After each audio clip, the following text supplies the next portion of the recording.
41 অঙ্কে বলেছে আয়তকার জমির দৈর্ঘ্য 15% বৃদ্ধি ও প্রস্থ 12.12% হ্রাস পেল, জমির ক্ষেত্রফল কত বৃদ্ধি বা হ্রাস পেল।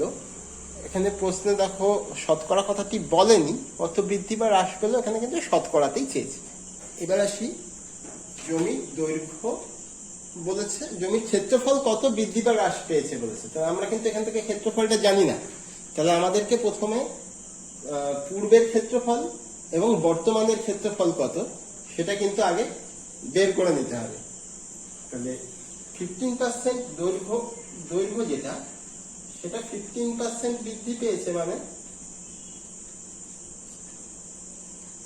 100-15 বেড়েছে। এটাকে আমরা একটু ছোট করে নিই, 3×5=15, 5×7।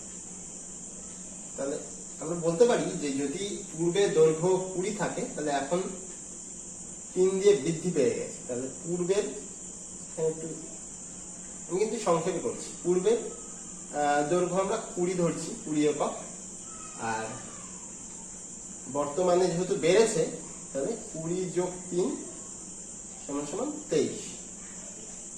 পূর্বের দৈর্ঘ্য পেয়ে গেলাম, বর্তমানের দৈর্ঘ্য পেয়ে গেলাম। প্রস্থর ক্ষেত্রে কি হচ্ছে না 12.12%। 12×2=24 আর 1 25/2 একেও 100 দিয়ে গুণ। এটাকে আমরা ছোট করে নেব, অর্থাৎ উপরে কিছু নেই, মানে 1, 4×2=8, 8। তাহলে পূর্বের প্রস্থ ছিল 8, এখন কি এটা কিন্তু হ্রাস পেয়েছে, তাহলে কমে গেছে, 8 থেকে 1 কমে গেছে, হয়েছে কত, 7। তাহলে পূর্বের ক্ষেত্রফল ছিল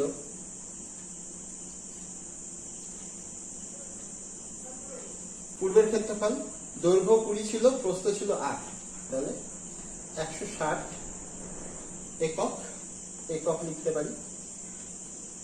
আর বর্তমানে ক্ষেত্রফল হচ্ছে 23×7, অর্থাৎ 161 একক। তাহলে এখন কত বেড়েছে না 1 একক বেড়ে গেছে। কতের মধ্যে না পূর্বের ক্ষেত্রফল 160, এর মধ্যে 1 বেড়েছে। তাহলে এটাকে শতকরাতে নিই, 100-এ 0 কেটে গেল, তাহলে উপরে 10, নিচে 16। এটাকে যদি আমরা দশমিকে নিই, প্রথমেই দশমিক চলে আসবে, 100 হলো, 6 বাদ দিলাম। এটা তোমরা নিজেরাই ভাগটা করে নাও, এটা 600, 6×2=5 হবে, দেখে নিই। দশমিক 42 অঙ্কে বলছে ময়দার মূল্য 25% কমে যাওয়ায় 45 টাকায় পূর্বাপেক্ষা 5 কেজি ময়দা বেশি পাওয়া গেল। 1 কেজি ময়দার বর্তমান মূল্য কত টাকা?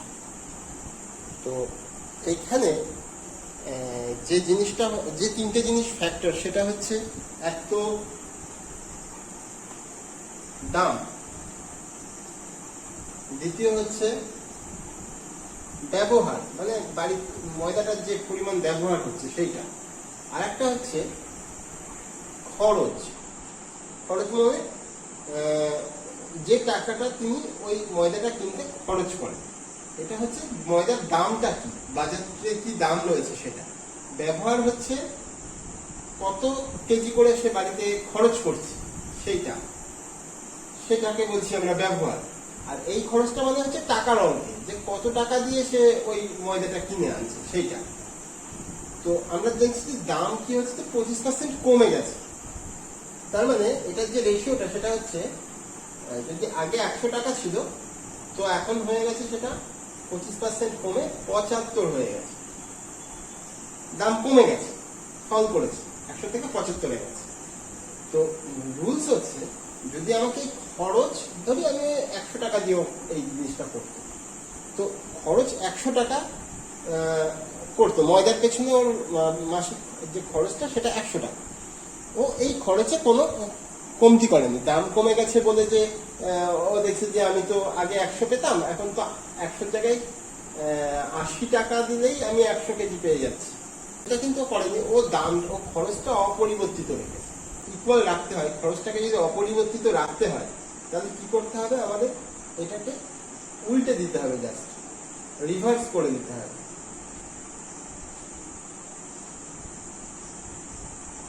তার মানে আগে যদি 75 কেজি ব্যবহার করছিল, এখন করবে 100 কেজি। তাহলে আমরা দেখতে পাচ্ছি যে এই দুটোর মধ্যে আগে ব্যবহার করছিল 75 কেজি, এখন 100 করছে, তাহলে কতটা বেশি করছে, 25 কেজি বা 25 একক বলাটা ভালো, 25 একক। এই যে 25 একক, এটা ইকুইভ্যালেন্ট টু এই 5 কেজি। যেটুকুনি এক্সট্রা পাচ্ছে এখানে বলে দিয়েছে যে 5 কেজি ময়দা বেশি পাচ্ছে।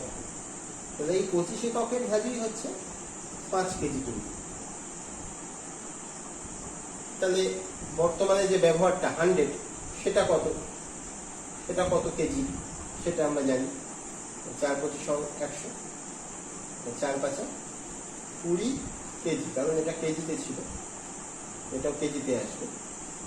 20 কেজি সে ব্যবহার করছে কত টাকা দিয়ে, না 45 টাকা দিয়ে।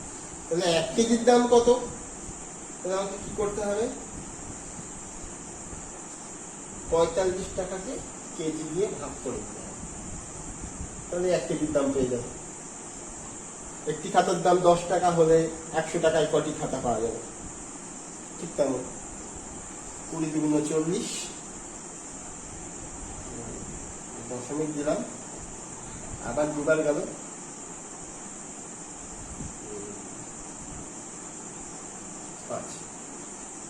2.25 টাকা, এটাই কিন্তু 1 কেজির দাম।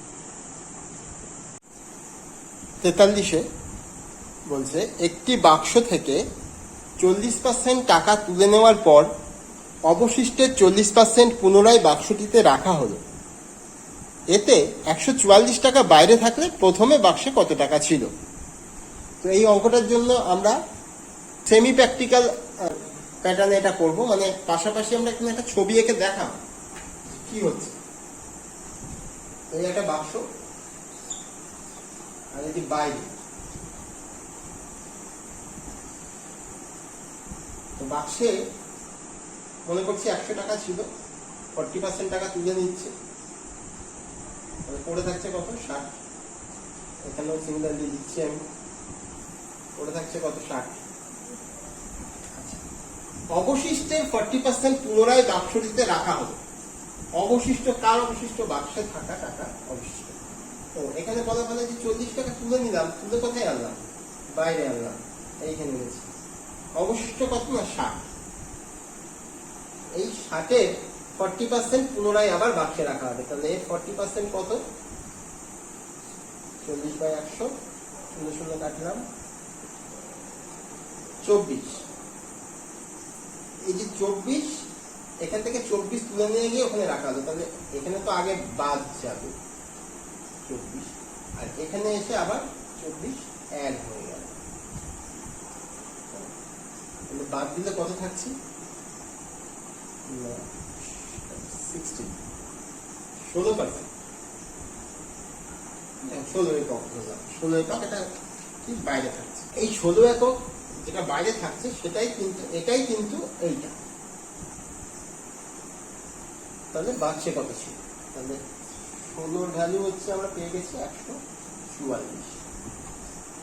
তাহলে 100-এর কত,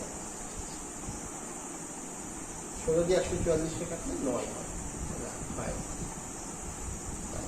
বাক্সে প্রথমে ছিল 900 টাকা। 48-এর অঙ্কে বলছে একটি হোটেলে 60% লোক নিরামিষ খায়, 30% লোক আমিষ খায় এবং 15% উভয় খাবার খায়। 96 জন লোক ওই হোটেলে থাকলে কতজন উভয় খাবার খায় না। তাহলে ওই হোটেলে মোট লোক সংখ্যা হচ্ছে 96 জন, এটা আমরা জানতে পারছি। আর তার মধ্যে 60% লোক নিরামিষ খায়। এই 60% লোকের একটা চয়েস রয়েছে, তারা কিন্তু নিরামিষ খাচ্ছে। তবে এর মধ্যে একটা বিষয় রয়েছে যে 15% উভয় খাবার খায় বলছে, তাহলে এই 15% কিন্তু ওই 60%-এর মধ্যে ঢুকে আছে, এটা কিন্তু বুঝতে হবে। এর জন্য আমরা একটা ডায়াগ্রাম করার কথা বলি। ডায়াগ্রামটা এইরকম, দুটো সার্কেল কি একে অপরের গায়ের মধ্যে ঢুকে গেছে। এখান থেকে আমরা নিরামিষ যেটা সেটা পাচ্ছি যে এটা 60%, আমিষ পাচ্ছি কত না 30%, আর এই যে 15% এটা কিন্তু উভয়ের মধ্যেই আছে, এই দলেও আছে ওই দলেও আছে। তাহলে এটা থেকে কিন্তু এটা যেহেতু 15% উভয় খাবার খাচ্ছে, তাহলে এইখান থেকে আমরা পরিষ্কার কিন্তু শুধুমাত্র নিরামিষ কতজন খাচ্ছে সেটা কিন্তু পাচ্ছি না। তাহলে কেবলমাত্র নিরামিষ খায়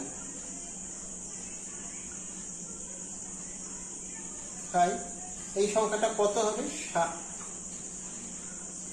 7 থেকে 15 বাদ দিলে 45, আর কেবলমাত্র আমিষ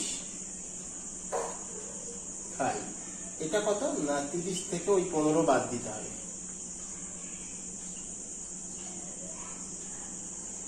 তাহলে 15। তাহলে টোটাল কতজন খাই এটা বের করতে গেলে কি করতে হবে? কেবলমাত্র নিরামিষ, কেবলমাত্র আমিষ এবং ওই যে উভয় খাবার খাই যারা, সেটা কত না 15। এই তিনটেকে যদি আমরা যোগ করি তাহলে কিন্তু আমরা পাচ্ছি কি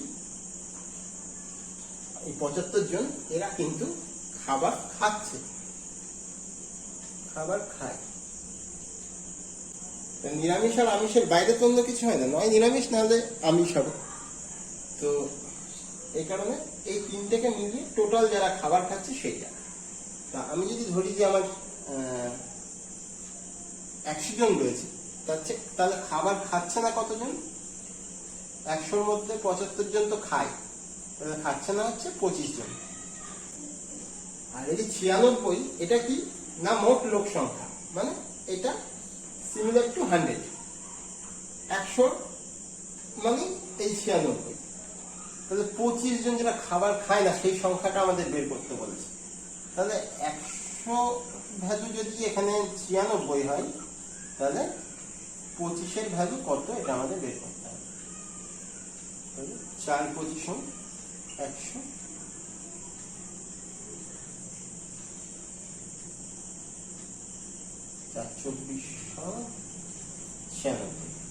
24 জন এরা কিন্তু আমাদের খাবার খায় না, উভয় খাবার খায় না বলেছে। উভয়ের বাইরে কি নিরামিষ আর আমিষের বাইরে তো কিছু হয় না, তাহলে খাবার খাচ্ছে না, হোটেলে ওই হোটেলে থেকে তারা খাবারটা খাচ্ছে না, এটাই বোঝাচ্ছে। তো 24 জন। 49 বলছে এক ব্যক্তি তার আয়ের 20% তার বড় ছেলেকে দেন, বাকি আয়ের 30% ছোট ছেলেকে দেন এবং বাকি টাকা 10% দান করেন। বাকি অর্থের পরিমাণ 10,080 টাকা হলে তার আয় কত টাকা? তো এই অঙ্কই আমরা কিন্তু রিভার্স করে প্রত্যেকটা স্টেপ বাই স্টেপ পেছন দিকে হাঁটলেও আমাদের কিন্তু উত্তর আমরা পাবো, কিন্তু সেটা করলে অঙ্কটা অনেক লেন্দি হবে। দেখো তোমাদের একটা সোজা নিয়ম শিখিয়ে দিচ্ছি।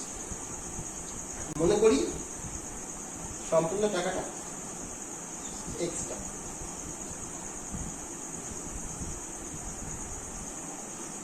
এই এক্স টাকার মধ্যে বড় ছেলেকে 20% দেওয়ার পরে তার কাছে কত থাকছে না 80, 100-র মধ্যে 80। ছোট ছেলেকে 30% দেওয়ার পরে থাকছে 100-র মধ্যে 70, আর 10% দান করার পরে থাকছে হচ্ছে 90, এটা 100-র মধ্যে। এইটা ইকুয়াল টু হচ্ছে আমাদের এই 10,000। তাহলে কাটাকাটি করি, এই 0 0 কাটলাম, এই 0 এই 0 কাটলাম, এই 0 এই 0 কাটলাম। তাহলে আমরা এখানে হচ্ছে x গুণ, নিচে এখানে একটা 0 আছে, এখানে একটা আছে, মানে 1000, উপরে 8, 7 আর 9, 8 9 72, 72 এর সাথে 504 equal to 10,080 বা x equal to x কে এই পারে ফেলে এটাকে যখন এইদিকে নিয়ে যাচ্ছি তখন কি হচ্ছে না উল্টে যাচ্ছে ফিগারটা, উপরে চলে গেল 1000, নিচে চলে এলো 504। দেখো 504 দিয়ে এটাকে সিম্পলি কেটে যাচ্ছে, এই 1008 ইকুয়াল টু 2 আর এই 2 এর জন্য এখানে 20 আর এখানে 1000, সেটা 20,000।